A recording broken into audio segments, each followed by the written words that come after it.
तो मूवी के स्टार्टिंग में हमें दिखाया जाता है कार्ल्स नाम का एक फेमस साइंटिस्ट होता है जिसे खबर मिलती है कि एक ऐसा आइलैंड है जिस पे स्पेशल विलुप्त हुए एनिमल्स मिल सकते हैं उसको। तभी वो उसी की तरफ बढ़ता है। तभी हमें मूवी की स्टार्टिंग में दिखाया जाता है कि ये पूरी फैमिली होती है और ये दोनों भाई बहन होते हैं। मेन कैरेक्टर नहीं है इस फिल्म का। तो इसका नाम है ओप और इसका नाम है एड। और ये दोनों भाई बहन है, सगे भाई बहन है और इनका आज फ्लावर फेस्टिवल है। और ये डोनट टाइप के थोड़े दिखते हैं, और थोड़े नहीं, ये बिल्कुल डोनट टाइप के दिखते हैं।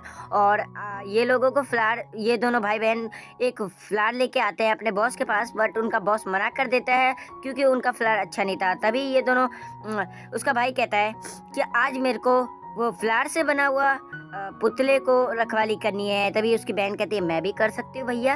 तब वो मना कर देता है क्योंकि वो जितने बार भी अपने बहन के साथ कोई काम करता वो हर बार कोई ना कोई मुसीबत में पड़ ही जाता और इसलिए वो अपनी बहन के साथ ये नहीं करना चाहता था। तभी जैक हमारे पूरी टीम फैमिली को बता रहा होता है कि वो वाला जो फ्लावर स्टैचू है उसे हम उस पहाड़ी के पार ले जाना है। तभी एड और उप दोनों जाकाल के ऊपर गिर जाते हैं। उस वजह से वो गुस्सा होके इन दोनों को बीच पे केकड़ों को आने से मना करने के लिए रोकने के लिए वहाँ पर भेज देता है। और तभी ये दोनों एक वेल से मिलते हैं जो बहुत ही ज़्यादा बकलोल वेल होता है। ये इतना बात में बिजी हो जाता है कि इसके अंदर घुटने में दिमाग है और ये पानी इतना तेज ले आता है आगे की ओर जिससे वो पूरा पुतला जो होता है फूल से बना हुआ वो पूरी तरीके से तहस नहस हो जाता है और इनका फ्लावर फेस्टिवल फ्लॉप हो जाता है। तो जाकाल इनको डांटता है और चले जाता है वहाँ से और ये दोनों एक पत्थर पे नाराज होकर बैठ जाते हैं।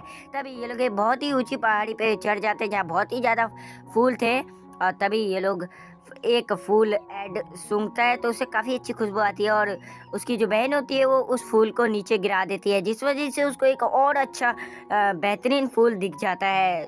जैसे वो उसे टच करती है उसमें लाइट जलने लग जाती है और वो लाइट जलने के कारण वो उसका भाई देखता है कि वहाँ पर एक शिप आ रही है, इंसानों की शिप। तभी वो हड़बड़ा के ये दोनों उस फूल के अंदर गिर जाते हैं। वो कोई मामूली फूल नहीं, वो एक टाइम मशीन वाला फूल था जो पास्ट और फ्यूचर हमें घुमा सकता था। और ये आ चुके थे फ्यूचर में जहाँ इन्हें दिखाया जाता है कि एक डॉग और एक ग्रैंड माँ। पहले तो ये कहते हैं कि डॉग कितना प्यारा है, बट वो भौंकने लग जाता है तो ये डर के मारे भाग जाते हैं वहाँ से।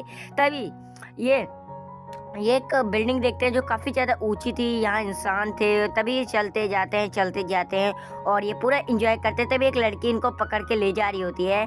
तभी स्कैरी नाम का जो डॉग होता है वो आ जाता है जिन्होंने इन्हें फर्स्ट टाइम भगाया था, बट इस बार ये कहता है मेरा नाम स्कैरी है, मैं तुम्हें भगाया नहीं था, मैं तो तुम्हें आवाज़ दे रहा था। और तब ये डोनट देखते हैं तो उन्हें लगता है कि ये मेरी फैमिली है, बट इनकी फैमिली नहीं, ये डोनट खाने वाला डोनट था। और ये लड़की जो होती है ऊप वो उनके उस डॉग के हाथ से छीन लेती है और वो उसे दबाने लग जाती है जिंदा करने के लिए, बट उसमें से जेली निकलता है। तो ये दोनों डर जाते हैं कहीं ये खून तो नहीं।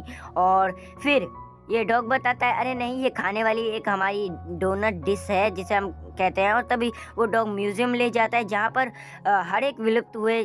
स्कैरी डॉग कहता है कि तुम भी विलुप्त हो चुके हो, तुम फ्यूचर आए हो इसलिए तुम अभी हो इस दुनिया में। और वो बताता है कि तुम्हारा आइलैंड पे बम विस्फोट हुआ था जहाँ पर एक कास नाम का बंदा शिप लेके गया था, तुम्हारे फॉसल्स को उठा के यहाँ पर लेके म्यूजियम में लगा दिया। तभी वो ऐड कहता है हाँ मैंने ये सुना है, वो उसे मैंने देखा है, जब मैं फूल तोड़ रहा था तब वो मेरे को दिखा था। और तभी ये लोग एक फूल के पास जाते हैं जहाँ पर स्कैरी कहता है ये फूल मेरे मालिक ने बनाया, जिसका नाम ये साइंटिस्ट ने बनाया जो मेरे मालिक थे, और ये अभी पता नहीं कहाँ चले गए, ये गायब हो चुके हैं। तभी ये लोग फूल के अंदर कूदते हैं जहाँ पर ये एक ऐसी जगह पहुँच जाते हैं जहाँ पर बहुत ही बड़ा टाइम मशीन होता है। और ये टाइम मशीन में वो डॉग बताता है कि ये जो मैप है इसमें बताया जाता है कि फूल वहाँ से वहाँ बने हुए हैं और ये पास्ट और फ्यूचर हमें घुमा सकते हैं। तभी ये जो दिख रहे हैं सीड्स, ये जो फूल टाइप के आपको सीड्स दिख रहे हैं वो कोई मामूली सीड्स नहीं था, वो टाइम मशीन वाले सीड्स थे जिससे ये अलग अलग दुनिया में घूम सकते थे। और वो सीड्स हर एक दुनिया के अलग अलग सीड्स थे और इनकी भी दुनिया का सीड्स इन्हीं में से कोई सा था और इनको ये भी नहीं पता कि इनमें से कौन सा सीड्स है। तभी उनकी बहन गड़बड़ करके सीड्स को गिरा देती है और एड उस में से 4-5 सीड डाल देता है, जिससे पावर बहुत ही ज़्यादा बढ़ जाती है और स्कैरी डॉग वो दूसरी दुनिया में, बर्फीली दुनिया में पहुंच जाता है, जहां पर एक इंसान उसे पकड़ के बांध देता है और उसे लंबे लंबे डॉग्स के साथ रहने देता है। तभी वो जब बहुत सारी सीड्स डालता है तो और भी जने आ जाते हैं और वो बताते हैं कि ये जो साइंटिस्ट था अभी तक हमें जिंदा रखा है, वरना हम कब के विलुप्त हो चुके थे और हमारा नामो निशान मिट चुका था, बट मैं इस दुनिया में जिंदा हूँ। और तभी ये लोग कहते हैं कि रुको, मैं उसको स्कैरी को लेके आता हूँ। और वो स्कैरी जो होता है स्कैरी को लाने जाते हैं और ये लोग बहुत ही खतरा पाते हैं, क्योंकि जब जब वो स्कैरी को ढूंढने जाते हैं अलग अलग सीड्स को यूज़ करते हुए वो हर बार खतरे में पड़ जाते हैं। बस लास्ट में वो मिल जाता है। तब स्कैरी को कहता है चुप्पे चाप चलो यहाँ से निकलते। तब स्कैरी कहता है तुम्हारा वाला सीड्स मेरे पास है और अब तुम यहाँ से जा सकते हो, बट ये सिकरी कैसे खोले। तभी वो आइडिया लगाती है उसकी बहन और डायनासोर को ले आती है। डायनासोर अपने दांत से काट लेता है, बट कुत्ते की पूरी झुंड उसके पीछे पड़ गई और ये सब भागने लग जाते हैं। तभी कुत्ता काट लेता है एक और उसके द्वारा वो लोग फूल के अंदर जैसे कुत्ते वो कुत्ता भी आ जाता है और वो लात मार के उसे वापस उसकी दुनिया में पहुंचा देता है। तभी ये दोनों भाई के बीच लड़ाई हो जाती है, क्योंकि ये कह रहे थे, उसके भाई कह रहा था तो अपने घर चले जाओ, मैं बाद में आऊँगा। और वो चले जाता है और कहता है मैं नहीं आ रहा। और वो चले जाती है लड़की और वो बताती है कि यहाँ पर बम फूटने वाला है, क्योंकि यहाँ पर विस्फोट होने वाला है। तो कोई लोग विश्वास नहीं करता है। तभी हमें दिखाया जाता है कि एड जो होता है उसे एक डक समझाती है कि तुम्हें अपने भाई बहन का साथ देना चाहिए, और फिर वो भी उस दुनिया में चले जाता है। तभी हमें स्कैरी डॉग दिखाया जाता है जो कहता है अब मैं तुम्हारी दुनिया को पूरी तरीके से ख़त्म कर दूंगा। तब उस ओप को समझ नहीं आता कि ये ऐसा क्यों कह रहा है। तभी वो कहता है अब बम फोड़ता है और वो गुफा में उसकी ओप के फैमिली और एड की फैमिली को पैक कर देता है और उसको भी, ओप को भी एक ताले में बंद कर देता है। और वो समझाता है कि तुम्हारी वजह से पहले तुम बहुत प्यारे थे, इसलिए तुम्हें इंसान प्यार करते थे और उस वजह से मेरे पे कोई भी इंसान ध्यान नहीं देता था, बट मेरा साइंटिस्ट सर मेरे को ध्यान देते थे और जब से तुम उन्हें मिले तब से वो तुम पे ध्यान रखने लग गए। इस वजह से मैंने उनको दूसरी दुनिया में भेज दिया और उनका सीड भी काट दिया हूँ और इस वजह से वो कभी भी आ नहीं सकते। और अब मैं तुम्हें ख़त्म कर दूंगा, जिस वजह से तुम्हारे बस फॉसल्स मिलेगा। काल जो आ रहा है तुम्हारी आइलैंड पे, जिस वजह से तुम्हें बस फॉसल मिलेंगे और उसका फॉसल मिलेंगे, जिस वजह से तुम पूरी तरीके से विलुप्त हो जाओगे और मैं वैसे ही के वैसे ही हो जाऊंगा, जिस वजह से मेरे को प्यार मिलता है। तभी डायनासोर देखता है कि टीवी में दिखाया जाता है कि उस साइंटिस्ट को काल स्कैरी ने ही ख़त्म किया है।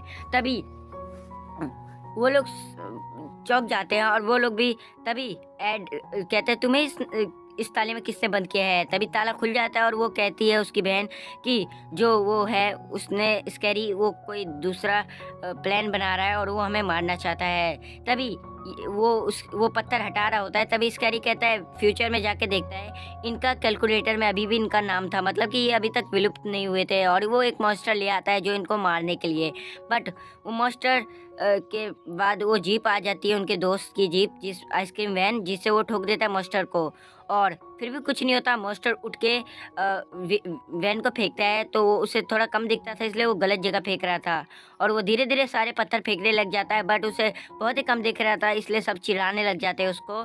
और वो डॉग मना करता है, फिर भी वो रुकता नहीं है और वो डॉग को भी नीचे फेंक देता है और वो पत्थर के नीचे दब जाता है। और जैक जो होता है उनका लीडर बॉस, वो बाहर आता है और इन दोनों से गले मिलता है, क्योंकि इनकी वजह से आज इनकी जान बच पाई है। और तभी बम अभी खतरा टला नहीं था, क्योंकि बम अभी भी फट सकता था। तभी ये लोग सोचते हैं और ये लोग फ्यूचर में अपने प्लेनेट को ले जाना आए, जिस वजह से इनका अतीत फ्यूचर में रहे और ये वापस फ्यूचर में आ गए तो ये कभी भी मिटने वाले नहीं है। तभी ये फ्यूचर में आ जाते हैं, इनका आइलैंड पूरा आ जाता है और ये दोनों देख के बेवकला जाते हैं और पागल हो जाते हैं। और तभी हमारा स्कैरी वो आ जाता है सामने। तभी स्कैरी एकदम से रुकता है, क्योंकि उनका बॉस वापस आ चुका था और वो कहता है अब तुम्हें वापस सज़ा मिलेगी और उसे बर्फीली दुनिया में वापस भेज देता है। और तभी जो उसका बॉस होता है वो इन लोगों से खुशी खुशी रहने लग जाता है और वहाँ से चले जाता है। और ये डोनट टाइप के जो एनिमल्स थे वो इंसानों के साथ भी रहने लग गए थे। वीडियो कैसी लगी जरूर बताना। Thank you for watching. दोस्तों एक और ज़रूरी बात, आपको वीडियो समझ आ रही हो तो लाइक सब्सक्राइब कर देना और कमेंट में अपनी राय बताना।